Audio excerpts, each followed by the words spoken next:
চলতি অর্থবছরের মাঝপথে হঠাৎ করে অর্ধশতাধিক পণ্য ও সেবার বিপরীতে ভ্যাট বাড়িয়েছে এনবিআর।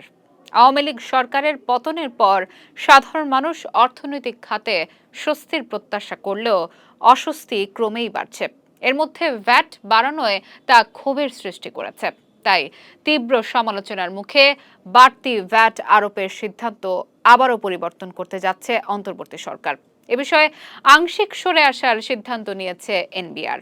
বিস্তারিত সাবরিনা গাজীর প্রতিবেদনে। নির্ভরযোগ্য সূত্র বলছে, চাপের মুখে সিদ্ধান্ত নিয়েছে এনবিআর।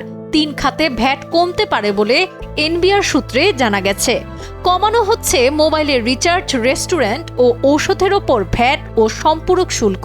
এরই মধ্যে জাতীয় রাজস্ব বোর্ড এনবিআরকে নির্দেশনা দিয়েছে অর্থ মন্ত্রণালয়। নতুন ভ্যাট হারের আদেশ জারি হবে শিগগিরই।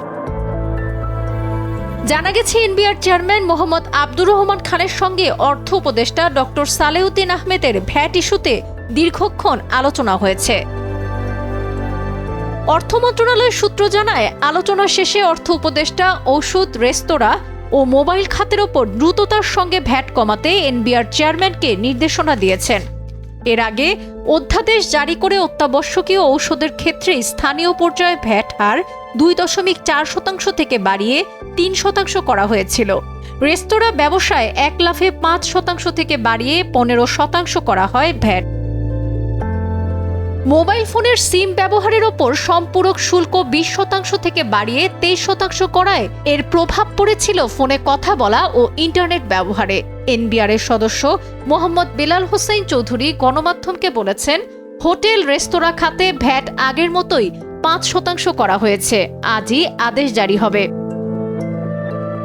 এ প্রসঙ্গে জানতে চাইলে নাম প্রকাশ না করার শর্তে এনবিআরের একজন শীর্ষ কর্মকর্তা কালের কণ্ঠকে জানান, আইএমএফ এর চাপ ও রাজস্ব আদায় বাড়াতে অনেক পণ্যের ওপর ভ্যাট বাড়ানো হয়েছিল। তবে এখন জনগণের তোপের মুখে সরকার তার সিদ্ধান্ত থেকে সরে আসার সিদ্ধান্ত নিয়েছে। এর আগে 9 জানুয়ারি রাতে শতাধিক পণ্য ও সেবায় আমদানি, উৎপাদন, সরবরাহ পর্যায়ে ভ্যাট ও সম্পূরক শুল্ক বাড়িয়ে অধ্যাদেশ জারি করে সরকার। 9 জানুয়ারি প্রায় শতাধিক পণ্যের ভ্যাট, সম্পূরক শুল্ক বাড়ানো হয়। এই তালিকায় ছিল জীবন রক্ষাকারী ঔষধ, বিস্কুট, আচার, tomato ketchup, cigarette, juice, toilet tissue, napkin, ফলমূল, সাবান, ডিটারজেন্ট পাউডার, মিষ্টি, স্যান্ডেল এবং বিমানের টিকিট। সাবরিনা গাজী, কালের কণ্ঠ।